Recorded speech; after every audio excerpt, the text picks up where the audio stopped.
De este jueves y el matrimonio igualitario ya es ley, hubo que esperar hasta pasadas las 4 de la mañana para conocer la decisión de los senadores de la Nación. Y decíamos hace un ratito antes de esta nota precisamente seguir escuchando repercusiones y en este caso de miembros del gobierno. Estamos en comunicación telefónica con el jefe de ministros, Aníbal Fernández nos está escuchando, buen día. Buen día, Fernández. ¿Cómo les va? Gracias por atendernos. Supongo que ha seguido de cerca, ¿no?, este debate que culminó tarde, casi 4 y 5, 4 y 6 de la mañana.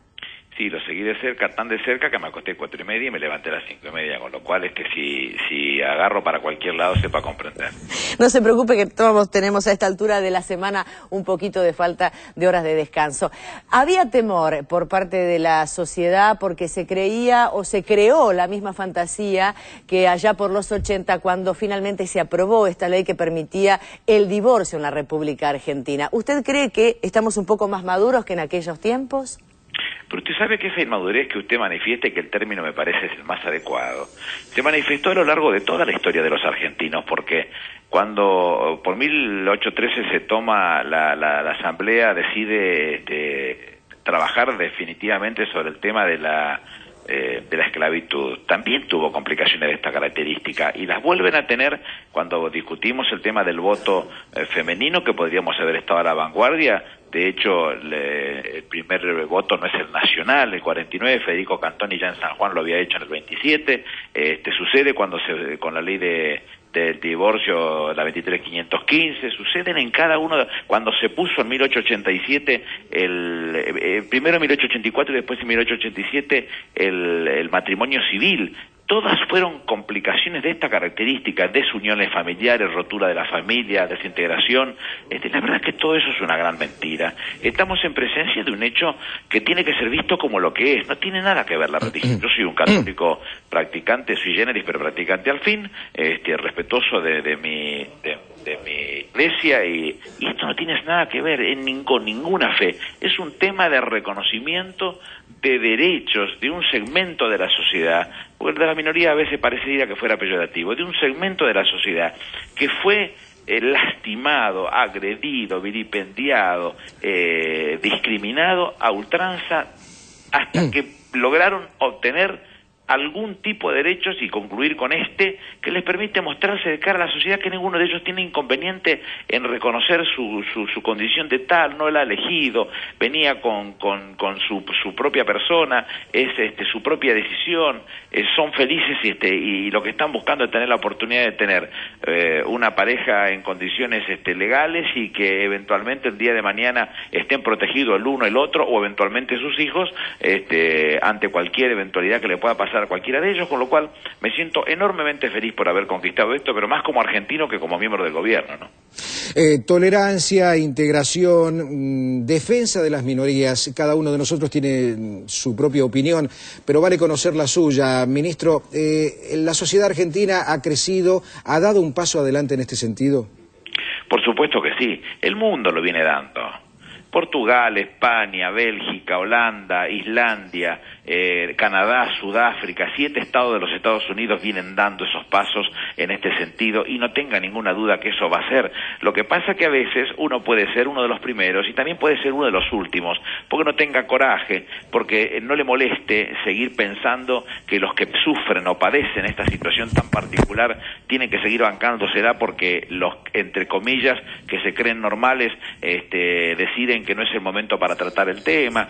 Son situaciones muy particulares que uno tiene que comprenderla, y cuanto antes se trate y cuanto antes se reconozcan los derechos, cuanto antes comienza el proceso de evitar en forma definitiva ese tipo de agravios o situaciones indeseables por las que ha tenido que pasar esta parte de la sociedad. Yo me siento feliz en eso. Creo que no estamos copiándonos de nadie, no compramos productos enlatados de nadie, sino que estamos interpretando algo que está, inevitablemente está, y que además lo que estamos haciendo es garantizarle a los hijos eventualmente de las parejas homosexuales que puedan protegerlas y que puedan tenerla como Dios manda. Usted sabe que la calidad de las personas no está dada en función de cómo se dan sus relaciones sexuales. Los homosexuales y los heterosexuales, entre ellos hay fieles, compasivos y sin compasión, generosos, egoístas, hay de todo, como en cualquier lugar. El matrimonio heterosexual, en su larga experiencia, tuvo un apoyo fenomenal por parte de la sociedad. Sin embargo, hay muchísimas familias que no son funcionales y que no lo van a hacer nunca. Entonces, en ese marco, si nosotros cuidáramos y fomentáramos y protegiéramos a la familia homosexual como a la heterosexual, seguramente tendríamos familias con apoyo, con una inserción en la sociedad, con ejemplos contundentes de ayudas mutuas y plena colaboración entre sus integrantes, un montón de condiciones necesarias para que una familia prospere y tenga futuro. Y esto es lo que no ha sucedido hasta este momento, entonces por eso se lo mira como bicho raro, porque en cada uno de los cambios, vuelvo a insistir, con la esclavitud, con el divorcio, con el casamiento civil, en esas situaciones siempre hubo bichos raros que optaban por esa situación, y sin embargo la sociedad fue creciendo, desarrollándose y apostando cada vez más a la familia, quien lo entendió de una manera, quien lo entendió de otra manera, buscando siempre su felicidad, y el gobierno tiene la obligación de velar por sus derechos. Hoy, por eso vuelvo a insistirle, como argentino me siento orgulloso de que nuestro Congreso no es monocolor, la mayoría de los partidos han tenido participantes que han pensado de la misma manera y han votado esta norma que seguramente nos enorgullece a los argentinos. Y bueno, para terminar, tendríamos que decir o reconocer que los casos que uno ha escuchado o ha tenido que dar como noticia acá de abuso de padres incluso biológicos de sus propios hijos, jamás se vio involucrado el tema de la homosexualidad. Digo, terminar el tema porque tenemos un montón de cosas para preguntarle, Aníbal. Entre otras cosas, el viaje de la presidenta Cristina Fernández a China. Le escuchábamos hoy hablar de la entrevista que tuvo con el alcalde de Shanghái y de lo que es esa muestra cosmopolita, donde es una excelente oportunidad, entre otras cosas, dijo Cosia, para los empresarios que forman parte de esta comitiva. Los alcances para mí más importantes como usuario del San Martín es este anuncio de que se electrificaría parte de este ramal tan importante para tantas miles de personas que lo usamos por día. Y para mí, que soy de Quilmes, yo no entreno hace muchos años, pero yo sé cómo viaja la gente de mi pueblo. Para nosotros, tanto ir para La Plata como para venir hacia Buenos Aires es una complicación superlativa. El nivel de inversión que se ha conseguido supera los 10.000 millones de dólares, es fortísimo. La posibilidad de poder hacer cambios para poder darnos un nivel de tránsito es muy importante. Las charlas mantenidas tanto con el alcalde como con el primer ministro Juchitao han sido de muy buena factura, han conocido cuál es la expresión respecto de Malvinas. No ha habido viaje de la señora presidenta que no haya tenido resultado de las características del que ha tenido en China. ¿Por qué razón? Porque son muy trabajados estas cosas, porque se habla con claridad, se dice con todas las letras de qué estamos hablando y qué estamos persiguiendo entre todos, y seguramente que esa interactuación nos va a permitir a nosotros contar con beneficios para nuestro país, y a ellos seguramente le da lo propio, porque también ellos necesitan cosas que nosotros podemos proveerle, e inclusive con valor agregado de los argentinos, y que nos dé una satisfacción desde el punto de vista del crecimiento de nuestras economías. Así que creo que ha sido un viaje valiosísimo y que bueno, ya está tocando fin, en cualquier momento ya estarán emprendiendo la vuelta, ¿no? Y valiosas son también sus opiniones aquí a través de la televisión pública en todo el país. Incorporamos a Raúl de la Torre, uno de nuestros especialistas, uno de nuestros columnistas, que también quiere hacerle una pregunta. Ministro, por favor. ¿Cómo no? ¿Qué tal? ¿Cómo le va, doctor Aníbal Fernández? Una cuestión, recién usted hablaba de claridad, y hay una cuestión que me parece que se está enturbiando bastante la discusión y el debate, que es lo que tiene que ver con la jubilación mínima y llevarla al 82% del salario mínimo que se está planteando en el Congreso.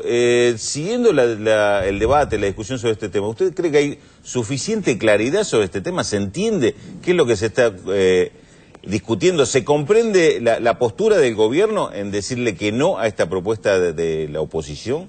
Por supuesto que lo comprenden. Lo que pasa es que el objetivo no es resolverle algún problema a los jubilados. El problema es politiquero.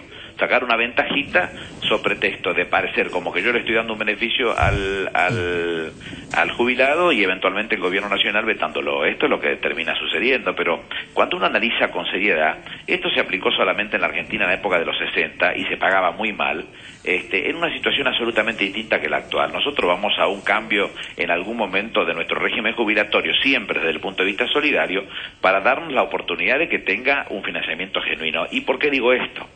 Varias razones son. En primer lugar, cuando arranca este sistema, Argentina es precursora en ese punto. Estamos hablando de un nivel de trabajadores activos muy alto para el nivel de trabajadores pasivos que le permitía pagar ese nivel de jubilaciones.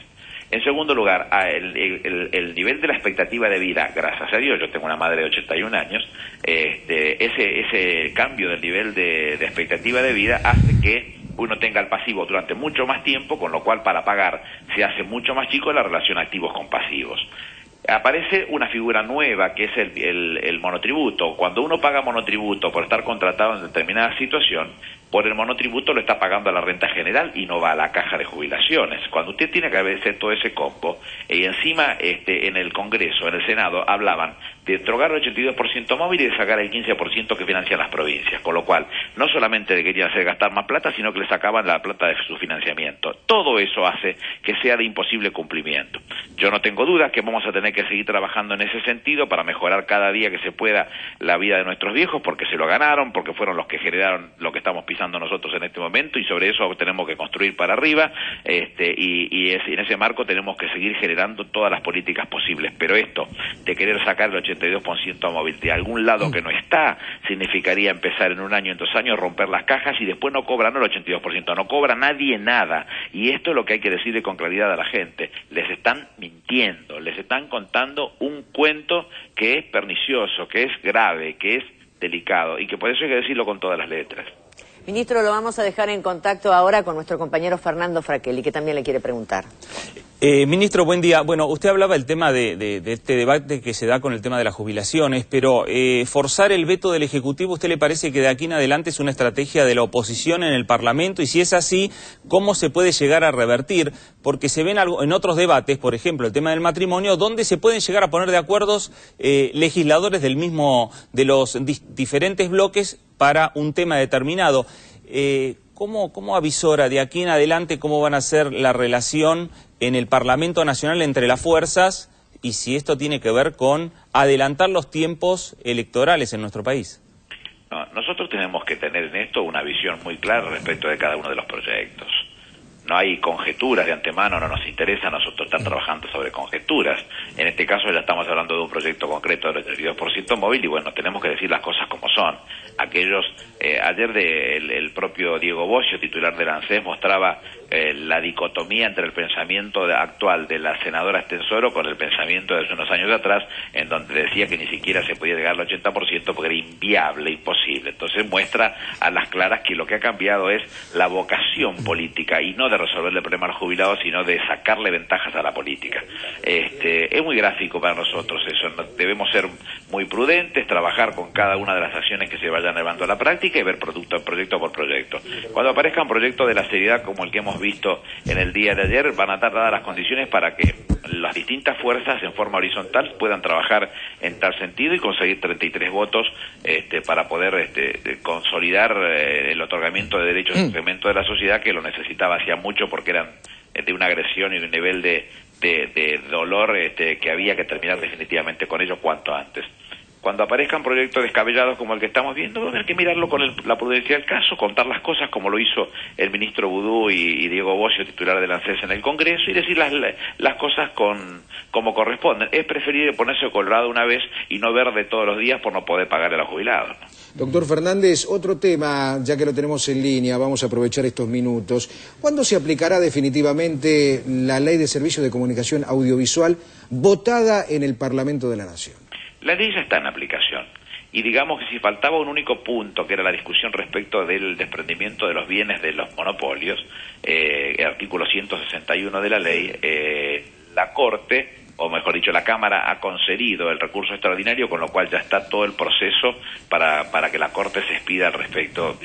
Yo en eso quiero ser muy prudente y no tengo por qué adelantar resultados porque no los conozco, pero aspiro a que esto dé por terminado una decisión que el Congreso, en amplia mayoría en las dos cámaras, ya decidió respecto de que quiere para futuro en una ley de esta característica. Tiene que ir a una ley que horizontalice la discusión, donde garantice que todos puedan trabajar. Esa mentira de que se van a cerrar canales es al revés, se van a abrir muchísimos, donde muchos compañeros que son locutores, que son periodistas, que son camarógrafos, que son productores, van a tener mucho más trabajo y además diversidad de discusión.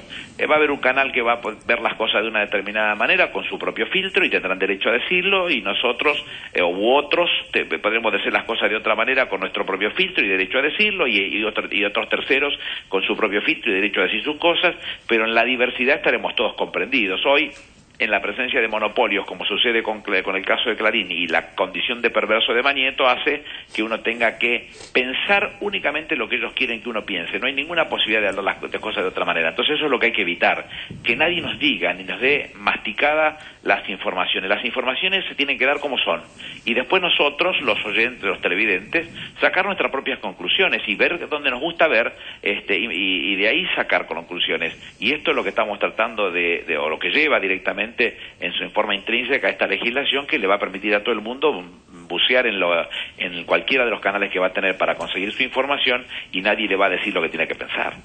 Fernando.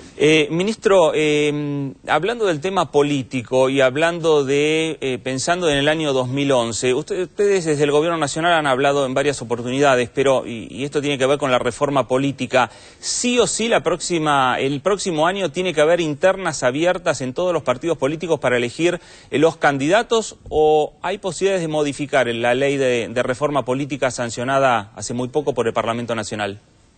Bueno, voy a decir una verdad de perogrullo. Todas las leyes son pasibles de ser modificadas. En este caso, tratándose de una ley electoral, tiene una condición necesaria que le pide una mayoría agravada de la mitad más una de la totalidad de los miembros. Quiere decir que usted, como mínimo, tendría que contar con 129 votos para modificar esa legislación. Yo no creo que haya vocación de modificar esa legislación, porque esta legislación lo que está aportándole a las próximas elecciones, con la interna abierta, simultánea o la primaria abierta, simultánea y obligatoria, es la tranquilidad, la transparencia de que todos competimos el mismo día con obligación. Hay que sacar un mínimo de votos para poder estar adentro de la discusión de la elección final, y en la elección general ya van a estar todas las cosas definidas cuando nosotros sepamos quién fue el que ganó realmente en esta situación. Entonces, no veo que haya ningún cambio de la legislación, porque no encuentro la razón porque tenga que hacerse esa situación. Esta es la realidad. Para terminar, yo no puedo dejar de preguntarle esto, porque creo que nos ha pasado a todos y nos sigue pasando y nos duele. ¿Usted también se enamoró de esa selección, de lo que vivimos, de lo que nos hizo sentir Maradona y sus dirigidos? Sí, yo lo he dicho. Yo creí, ante todo le aclaro que yo soy un maradoniano, con lo cual todo lo que yo diga va a estar teñido de ese color. Como se dice en derecho, me comprenden las generales de la ley, pero aparte de esa condición de maradoniano, lo que él presentó a mí me encantó, me gustó lo que exhibió. Ahora, creo que le falta tiempo, creo que le falta proyección, y eso se puede conseguir con el tiempo. Hay que saber respetar eso. A veces en los clubes se ve con mucho más claridad, se contrata un técnico, no tiene tiempo, pero por ahí el proyecto que exhibió no era de características positivas, y entonces ahí se termina todo y listo, no se trabajaba más con AS. Pero por ahí hubo alguien que a lo mejor los resultados no fueron buenos, pero lo que estaba mostrando tenía características positivas, entonces invertamos en el tiempo, creamos en la persona para que esa persona pueda ir armando una estructura de la característica que nosotros esperamos. A mí el equipo me gustó, a mí cómo se paró el equipo me gustó, puede haber errores, seguramente se tienen que corregir, pero me parece que es la primera vez que la Argentina se puede proyectar en el tiempo. Por esa misma razón, a pesar de mi condición de maradoniano, creo que es una oportunidad bárbara para darle a Diego esa posibilidad de proyectarse en el tiempo. Entonces, ojo que no habla del jefe de gabinete, habla del futbolero de acá, ¿no? El hombre, el ciudadano común, claro, se deja... Digamos, que le gusta el fútbol como a todos, y que lo que vi me gustó mucho, y que creo que tenemos ahí tela para cortar. Y siguiendo con la línea futbolera, hay que decir que Quilmes ascendió, que vuelve fútbol para todos, gratuitamente en todo el país. Y nos tiene que prometer que en algún día, una mañana bien temprano, se da una vuelta por la televisión pública y charlamos aquí en el piso. ¿Le parece? De atrás para adelante. Primero le prometo que un día de esto arreglamos y me voy al piso y charlamos tranquilo para hablar de todos los temas que nos quedan pendientes. El segundo tema, ascendió el sexto grande, con lo cual ya estamos los 6 grandes jugándose en primera. Y la oportunidad para nosotros es muy, muy fuerte, y la queremos aprovechar de la mejor manera. Ojalá tengamos esa suerte que uno tiene, esa cuota de suerte que tiene que tener lo otro, tenemos que hacerlo nosotros para poder juntar los puntos necesarios y conseguir la permanencia. Doctor Aníbal Fernández, muchas gracias, muy gentil por su tiempo. No, gracias a ustedes. Buen día. Hasta luego.